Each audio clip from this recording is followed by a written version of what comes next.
Hey everyone, welcome back to another episode of 6 Degrees of Associations. I'm your host, Lucas McCann. With me today, Carol Hamilton. Carol is the principal of Grace Social Sector Consulting and also the host of the podcast Mission Impact. Welcome, Carol. Thank you, Lucas. Thanks for having me on. Well, in no particular order, you can jump in on either consulting or pod. Tell us a little bit more about, your multiple hats that you're wearing. Yeah, so I've been in the association space for most of my career, and went out on my own to do consulting back in 2018. So I'm now, I guess it's my seventh or eighth year. I'm not sure. Math is not necessarily my strong suit, so or at least not in the moment. A spreadsheet is helpful for that. I have a background in organization development and really enjoy helping organizations be more effective and how teams can come together and really work effectively together. And when I did the, I don't know if folks are familiar with the Strengths Finder or the Clifton Strengths, I noticed that, I don't know, maybe 4 out of 5 of my top 5 are in the strategy cluster. So strategic planning is definitely, and strategy work with organizations is really what I focus on.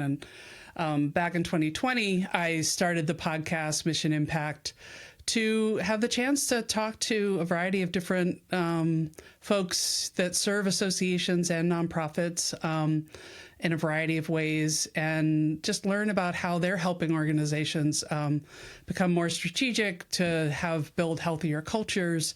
And the tagline for the podcast is for nonprofit leaders who want to do good in the world but don't want to be a martyr to the cause. So trying to bring that message to folks. That's great. Well, check it out. Where can we find the pod? It's on all the different platforms, mission, impact. So awesome. We'll come back to that in a bit. Well, so strategic planning within the association space can be unique. How did you get into first associations? Associations? Well, I guess I've pretty much, once I moved into the nonprofit sector, I've always worked for some kind of membership organization, whether it was early on a organization, a coalition of organizations that was working on anti-poverty. Worked with another organization that had member organizations around the country that were serving women transitioning back into the workforce, and variety of different grant maker association, higher ed associations. So just always enjoyed, when people come together to do something, there's always strength in numbers. And I think the biggest thing that, certainly during the pandemic, we're reminded of is how much of a social creature we are, and how those connections are so important. And so anytime I talk to an organization or people in an organization,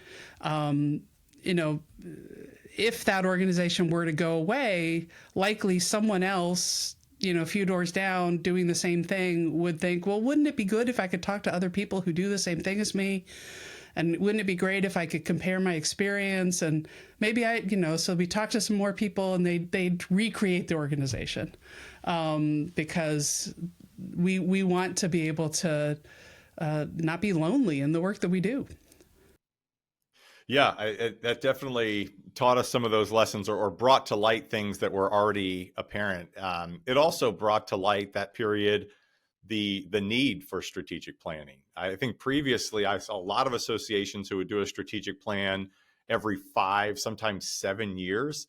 And I mean, it's a little bit laughable if you think about you're going to be able to predict where you're going to be in 7 years to any degree of accuracy, right? So this idea was always out there that you need to do this more often. And what is now generally recommendation when you work with an association client that they should do this how many years, every how many years? Well, yeah, first I would say, I would say that strategic planning isn't actually about trying to predict the future. It's about setting your direction and your course of where you're trying to go. Generally, I'm finding that organizations are looking at a 3 or 5 year horizon, that seems to be like a comfortable amount of time to think about. And you're really just setting your intentions about, okay, we want to work on this problem, we want to work on this opportunity, and, setting some goals on how you want to move the organization forward, but recognizing, and I talk to folks all the time about the fact that no one can predict the future. If we didn't figure that out over the last couple of years, I don't know what we've been doing. But that doesn't mean that you have to only be in a reactive stance. So it's a both and. Yeah, absolutely. Yeah, you can't predict it. I jokingly say you can help mold it. And you can certainly, from an association standpoint, have a large impact. And I've heard a lot of people, when I ask them what's kept them in associations, that is a big factor, right? The fact that associations are small businesses with big impact, and not just in their industry, but in a larger sense, the association community, the global economy, and a lot of things. So I think the strategic planning is really important. And there's lots of other factors. It's not just what are we going to do for our members to make them better, but I think I've had a lot more conversations recently about things like social impacts and how associations should be considering and weaving parts of that into your strategy. I know we talked a little bit about the show, and we would consider some of those to be non-traditional, but tell us a little bit about your approach to some of those other factors that associations, need to be thinking about in that time and space. Well, yeah, I mean, one of the big things is to look more widely, look out beyond the organization itself, and certainly knowing what your board is thinking, knowing what your staff is thinking, knowing what your members and different segments of your members are thinking about the organization, what it offers, and its strengths and challenges is really important. But then going that next step further and really thinking about what's the ecosystem that you're within. None of us are doing this in isolation. So, who are the who's around you, who's complementary to the work that you're doing, who might you partner with, but then also looking at those bigger trends of what are the big trends, economically, politically, et cetera. And then which ones are really impacting our industry or our field, and what do we need to think about in terms of those that will impact how we choose, what choices we make as we want to, mold our future going forward, as you said. In your approach, sort of the pre-work, right? Before you actually get in the room and start talking through the tactical things, how do you start to help them guide the conversation before the conversation? Well, yeah, I think that's another misconception, that strategic planning is just about that meeting in a room, or now over a series of Zoom meetings where you're having those big conversations about those trends, and then how do we imagine our future and what decisions we want to make. But really, to be ready for that and to have it be a productive and useful conversation, I always will do a listening tour, essentially, where I'm talking to stakeholders, one-on-one interviews, focus groups, surveys, a combination of those. And I will have worked with a strategic planning task force to identify who are all those key stakeholders to the organization. So, and it's usually a combination of those internal stakeholders, and then also who are the external stakeholders that they need to be hearing from. And so then doing the work to synthesize all that and kind of hold the mirror up to everyone of, okay, here's what you're seeing as kind of the current state of the organization, and then also your collective aspirations, as well as the things that you think are areas for improvement or growth. And oftentimes I find that leaders may be concerned about really hearing from all of those voices, and kind of afraid of perhaps it's going to be this just cacophony of like so many opinions. But typically what I find is that there's a lot more agreement and commonality across what I'm hearing from people than people necessarily expect. So they get into the room, they hear that set of findings, those themes, and there's kind of a sigh of relief of, oh, I'm not the only one thinking that. Okay, now we can get it out on the table. We can actually have a conversation about it, and decide how we want to move forward. Yeah, there's a term that our consultant, we work with an outside consultant. We can't just, we got to walk the walk over here. If we're going to be consultants, we also have to be able to lean on consultants. And we've worked with one for years, and he's got a great term. And that is simply take the feedback, but don't swallow it, right? There you go. Weigh it before you actually internalize it. And I think for those people who do just take everything in, it can be too much, right? You have to weigh it, consider it, before you figure out what you're going to do with it. But there could be a lot of opinions there. There could be a lot of opinions, but I'm always looking for the common themes across opinions. Although, when you're looking at also trying to integrate kind of an equity lens to the strategic planning process in that discovery process, you may also be, having folks give their perspectives from the social identities that they represent, whether they're white or African American, Black, Hispanic, and to understand what their experience, if they're a person with a disability, what their experience of the organization is as well. And so being able to bring that information to the fore and be able to represent that. And sometimes that will mean that it's not just kind of what's the majority of what we're hearing, but what are also some of the outliers that may not be part of that dominant narrative that people also need to be able to hear if they want to work towards being a more inclusive organization and help people feel that sense of belonging that most associations are trying to really cultivate. Yeah, absolutely. That was a big statement. And how the tactical part of that, the difficult part of that is then understanding how to take action on what you've heard, to the degree of which people want to be heard and you want to be able to react appropriately and proportionally and all of the things. But it starts with just allowing people to have that voice. Allowing people to have that voice and creating spaces where they feel comfortable to share their real experience, because that isn't not always the case. And, safety is a relative thing. So maybe not safety, maybe they feel supported enough to be able to share honestly about what their experience has been. But I also would say that if an organization hasn't done any work around diversity, equity, and inclusion, or is very early in their journey, trying to then immediately put it into their strategic planning process may be more challenging, and they may actually need to kind of take a few steps back and do some foundational work around where are they in terms of their journey. And so it's going to be one of those consultant, it depends of how you approach that. Oh, don't say we it. said Don't we wouldn't say it. that, but that's one where I have to. You said that was off limit, but there's an appropriate time and place for it. I believe that was it. Yeah. Well, so you've been consulting association space, as we said, for some years now. We didn't do the math, but that's okay. We won't. We'll leave that to Excel, as we said. And you've had the opportunity now to watch some of your work sort of post-mortem. Are there things that you can point to that once you leave that engagement, that you can point to again, that make associations more successful at accomplishing what they said was going to be accomplished in that, again, time and space?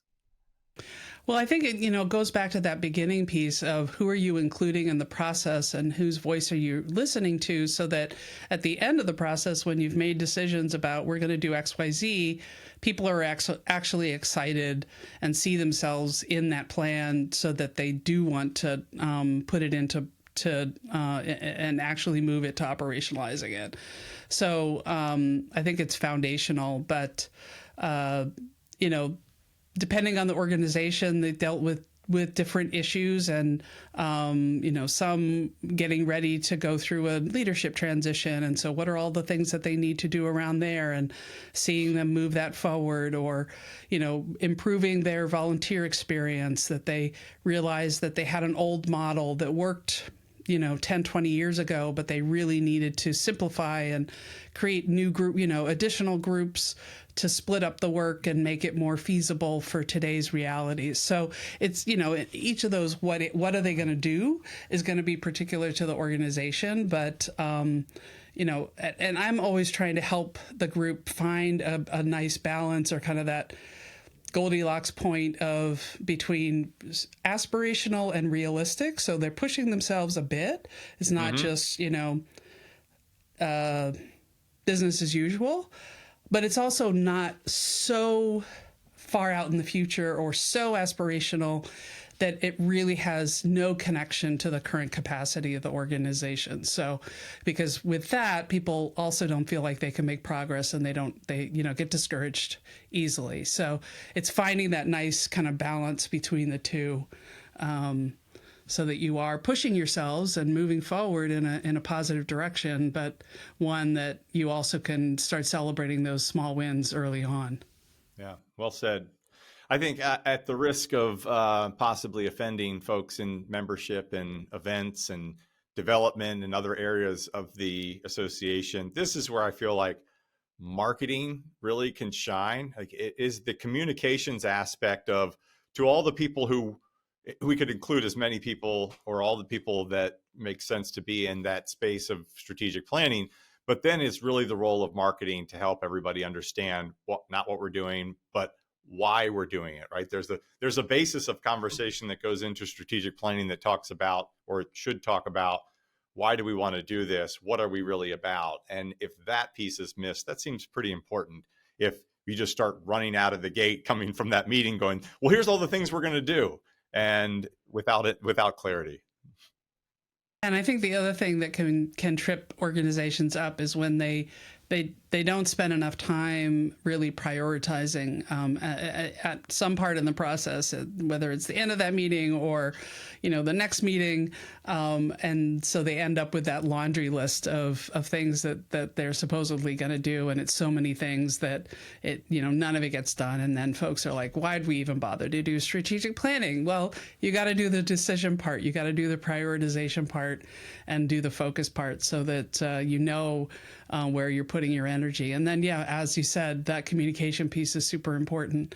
And then I would also say, like, the folks that you talked to at the beginning, they may not all be in the planning meeting with you, but to me, I at least it's my belief that you're better off and have more likelihood of success if you include both your board and your staff, because they each bring their own perspective to the conversation, and by having them involved, they also learn a huge amount about each other, about the work each other does, their roles, and it's actually a huge professional development opportunity for everyone involved. Yeah. Do you, maybe not, but do you have an example just at your fingertips here on where you're able to bring maybe a board and a staff together, and what was learned? And again, sanitize that as much as you need to for purposes of keeping things confidential. Yeah, no, I generally do that as much as possible. And so, throughout the conversation, I think the traditional way is the staff sits outside the circle, the board is in the inner circle, the staff sits and listens. And, when I'm working with groups, well, one, we're trying to get out of that U shape or away from the board table and in small groups and having conversations, and mixing people up. So they're not always talking to the same person. And, ultimately the board is responsible for setting that direction, but to the extent that they can be informed of the on the ground realities of how is this actually going to happen, it really enriches everybody's perspective. And I've had people who come in and say, well, I'm a new board member, I'm not going to be able to contribute to this at all. And by the end, well, one, it's not true, because they have that beginner's perspective of why have we always done this way? Why are we doing this or that or the other? Which those quote innocent questions can really open up some really wonderful conversations about that why that you talked about. And everybody has a better understanding of the organization as a totality, as a holistic totality by the end of that process because of those conversations. Yeah. So let me ask you another question, and I'm going to take the answer, it depends, off the table. Okay. So this one's not an answer. You have to answer it. What do you typically recommend in a strategic planning in terms of how many larger strategic initiatives should an organization come out of that with? Oh yeah, this is not one where I have an it depends. Okay, good. my rule is no more than 5, 3, okay. 2, 3 to 5. And when organizations come up with too many, I've actually done things where we've done a forced ranking where we got to decide what's the most important, because I think that's the easiest. Nonprofits, associations, my experience has been, at least, they're very good people. They want to do all the things.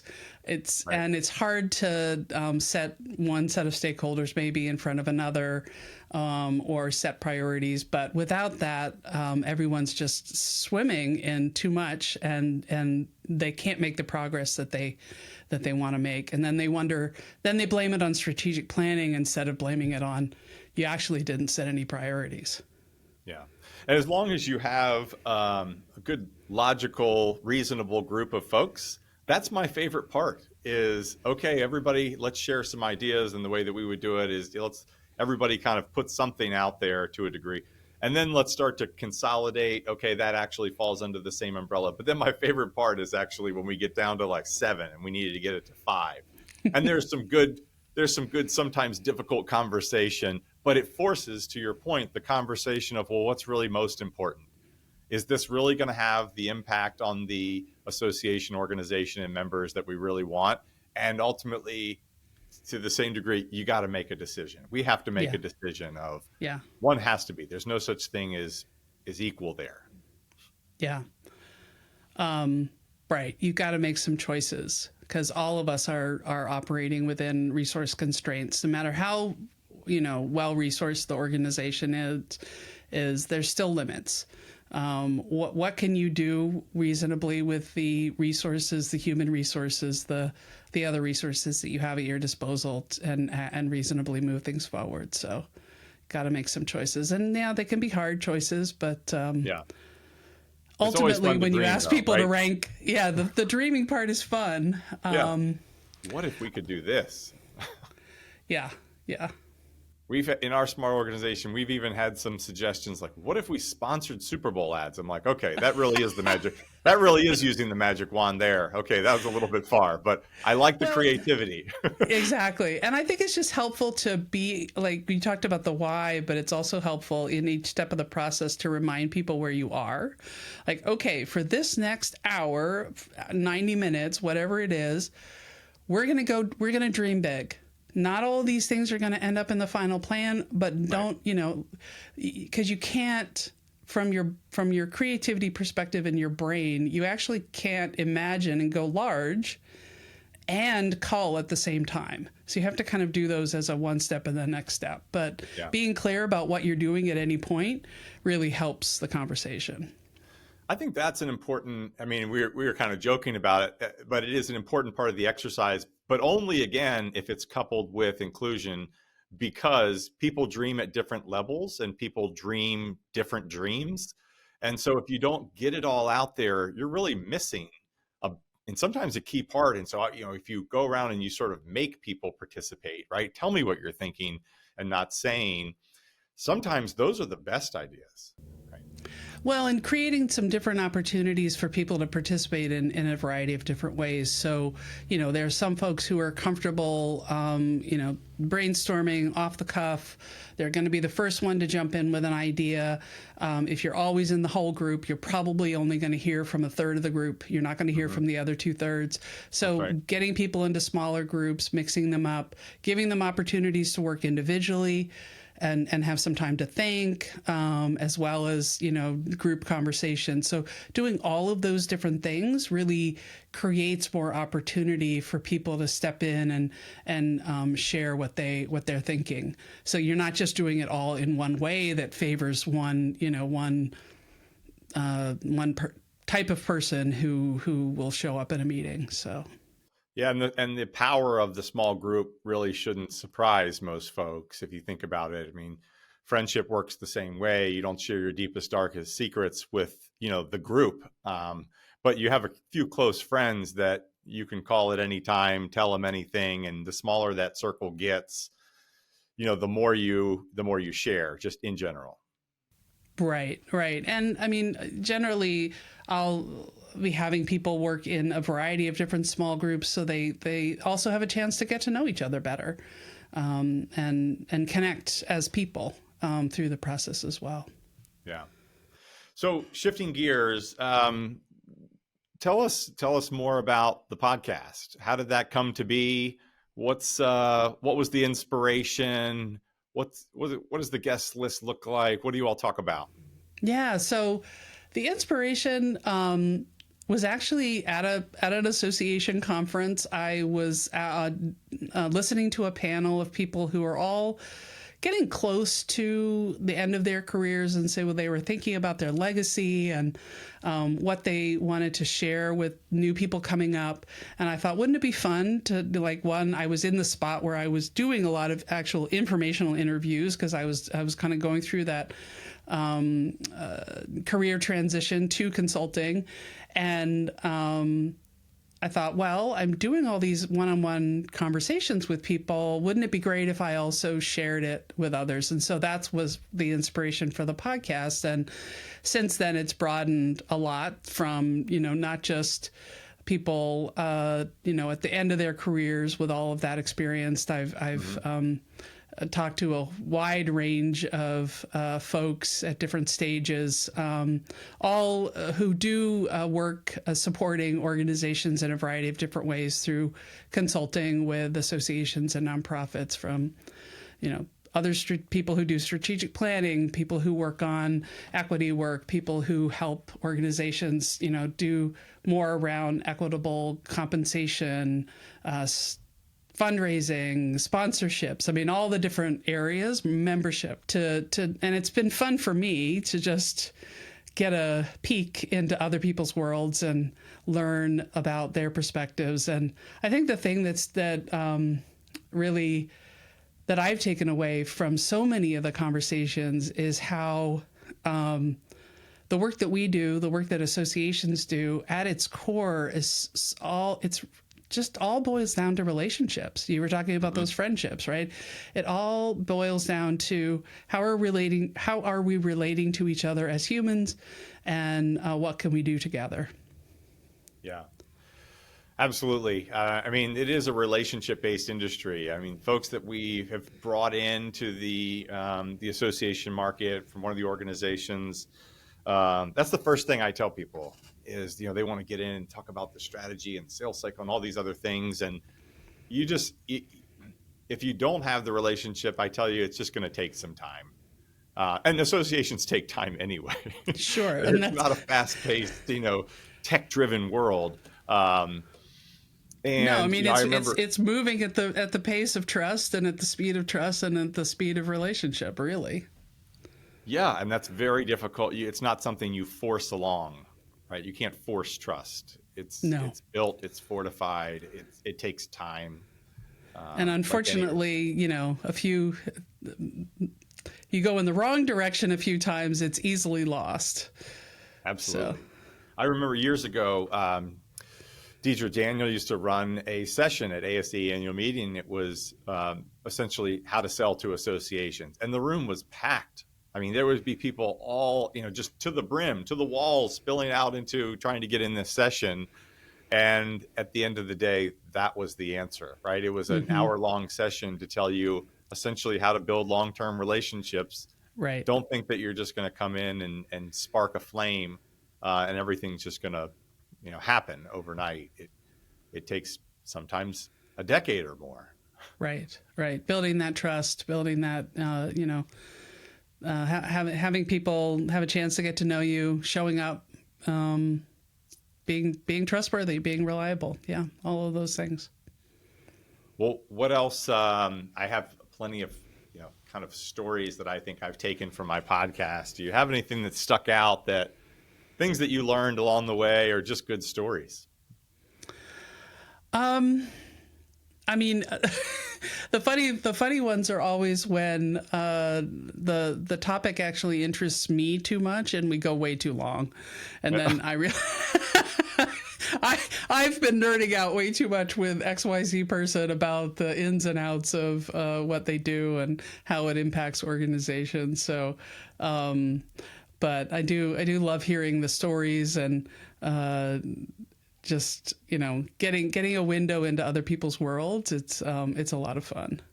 Well, what type of things does Carol like to nerd out to? Oh, like my not math on the spot. We learned. Well, I mean, the one actually does have a lot of spreadsheets in it. It was all around equitable compensation. But some of the conversations that the person who does that was having organizations have was much more than just who's being paid, but what are all the different factors that need to be considered in how you build a compensation policy, and the things that aren't necessarily on a job description, but are the factors that that relationship building, that emotional labor that people have to do to manage all of that feedback that we talked about at the beginning, and receiving it graciously. And so it was really fascinating to think way beyond, I think, the traditional way that kind of human resources has thought about those things and what encompasses a job. So that was a fascinating conversation for sure. I've learned throughout this conversation, Carol, that we're a bit of kindred spirits here, and that I think we both like to solve the big, complex problems. Maybe the bigger, the more fun. Yeah, Is that fair? yeah. But at the same time, it's good to walk away with some concrete things. If you're always up in the big arena, then sometimes it can feel like, well, are we really making progress? So that's coming fair. back you have to land the plane. I don't want to be all, philosophical. I want to get somewhere and accomplish something and make sure that we have a plan. But that starting point of pulling in all of these different elements to make us get to that reasonable, rational, logical path forward, I think we share that. That's fun. Yeah, for sure. For sure. Well, I always have the unfortunate task of wrapping us up in these episodes, but I would love to hear, Carol, is there somebody in your network that you think our audience would benefit from hearing from? Yeah, I would definitely recommend my colleague, Danielle Marshall of Culture Principles. She's worked, in the nonprofit sector and association sectors, and just brings a wealth of knowledge and perspective. So I would recommend Danielle. Wonderful. Look forward to the conversation. And Carol, thank you so much for your time today. Thank you. It was great. I appreciate it.